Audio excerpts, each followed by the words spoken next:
Assalamualaikum warahmatullahi wabarakatuh. Yang terhormat Bapak Abdul Latif selaku dosen mata kuliah profesi jurnalistik dan teman-teman yang saya cintai. Di sini kami kelompok 12 akan menjelaskan materi mengenai jurnalisme pembangunan dengan anggota kelompok saya sendiri Ika Rahmawati dan rekan saya Wulandari. Baik, di sini saya akan menjelaskan mengenai pengertian dari jurnalisme pembangunan, jurnalisme dan arti pembangunan itu sendiri. Jurnalisme mengandung makna sebagai kegiatan yang berkaitan dengan mengumpulkan, menulis, mengedit, dan menyajikan berita melalui media cetak ataupun media elektronik. Jurnalisme merupakan kata serapan dari bahasa Inggris yaitu journalism. Menurut Sutomo pada tahun 2006, pembangunan adalah sebagai proses perubahan yang dapat dipahami dan dijelaskan dengan cara yang berbeda, dengan dilihat dari sumber dan faktor yang mendorong perubahan tersebut. Sehingga dapat disimpulkan bahwa arti jurnalisme pembangunan adalah gaya jurnalistik yang berkembang atau negara yang mengutamakan peran pers dalam rangka pembangunan nasional. Berikutnya peran jurnalisme pembangunan, yaitu memberikan informasi kepada halayak atau masyarakat dengan pembangunan sosial, kemudian melakukan pengawasan sekaligus memberikan kritikan terhadap pemerintah dengan membentuk opini publik dan sebagai advokat untuk masyarakat.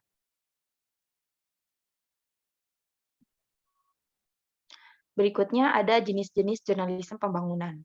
Yang pertama, yaitu mencoba mendokumentasikan kondisi di dalam suatu negara sehingga dunia yang lebih besar dapat memahaminya.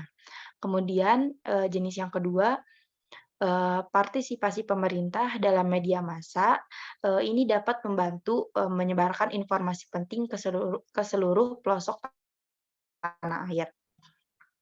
Berikutnya ada sifat jurnalisme pembangunan.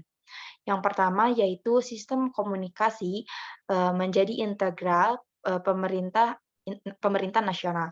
Kemudian yang kedua, jurnalis mengambil bagian dari tugas membangun bangsa, dan yang ketiga, pemerintah mengendalikan pemberitaan sehingga ada sensor bahkan pemberedelan. Selanjutnya akan dijelaskan oleh rekan saya Wulandari.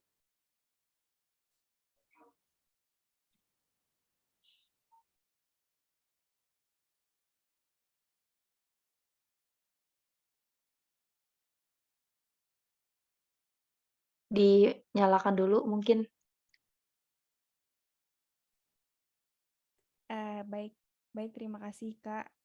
Selanjutnya ada tujuan jurnalisme pembangunan. Yang pertama itu ada watchman function.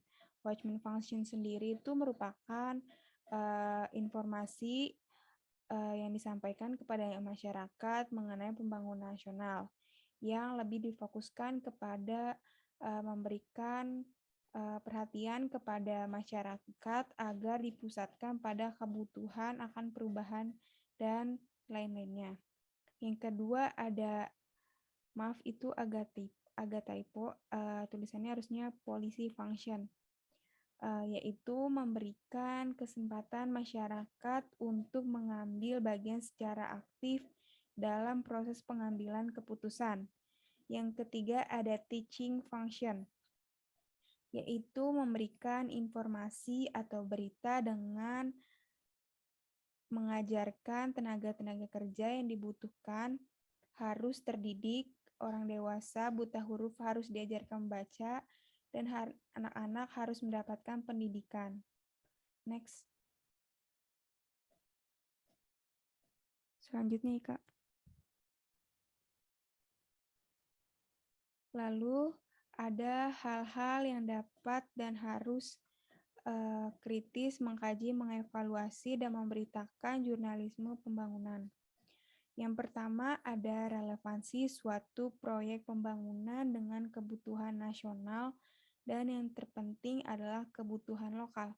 Maksudnya di sini adalah kaitan suatu proyek pembangunan dengan kebutuhan nasional. Maksudnya itu kaitannya pembangunan dengan kebutuhan-kebutuhan yang ada di negara ini.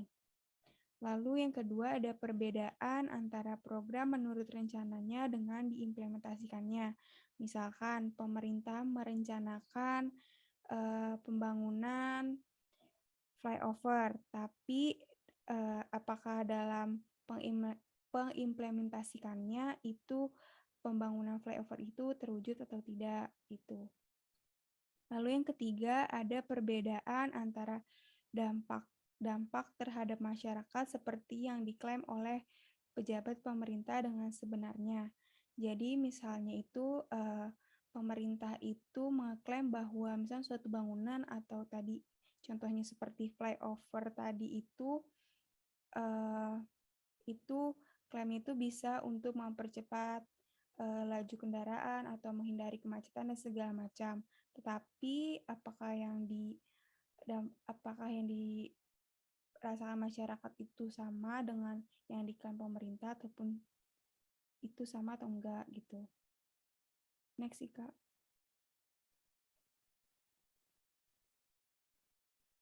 Tujuan komunikasi pembangunan. Nah, tujuan komunikasi pembangunan ini terdapat 4 tujuan, yaitu yang pertama, membujuk individu untuk merubah perilaku dari yang kurang baik menjadi baik. Maksudnya itu, misalkan suatu individu itu mempunyai perilaku yang kurang baik atau kurang sopan di masyarakat, itu menjadi lebih baik lagi dengan adanya komunikasi pembangunan. Yang kedua, memberikan informasi kepada individu-individu mengetahui keterampilan baru dan pengetahuan. Hal ini dilakukan agar kehidupan dapat berubah menjadi lebih baik lagi.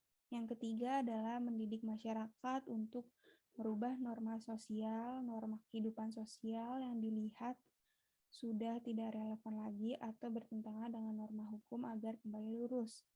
Yang keempat, melibatkan masyarakat dalam mengambil keputusan atau policy function terhadap masalah-masalah sosial. Selanjutnya.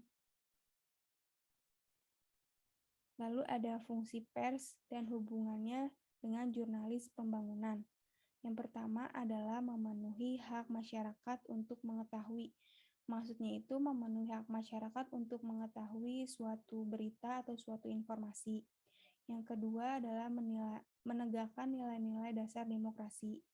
Yang ketiga mendorong terwujudnya supremasi hukum dan HAM. Maksudnya di sini adalah mewujudkan supremasi hukum dan HAM itu jadi hukum dan HAM-nya itu berlaku untuk semua lapisan masyarakat.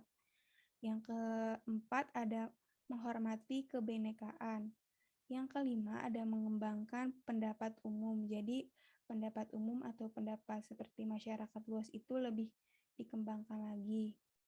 Lalu yang keenam ada melakukan pengawasan, kritik, koreksi, dan saran untuk pemerintah supaya dapat berkembang lebih baik lagi.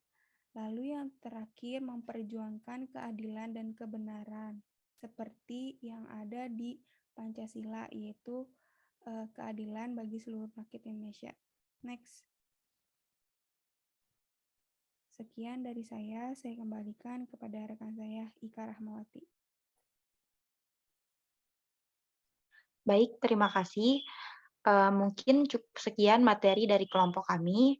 Mohon maaf apabila ada kesalahan. Semoga dapat mudah dipahami oleh teman-teman. Wassalamualaikum warahmatullahi wabarakatuh.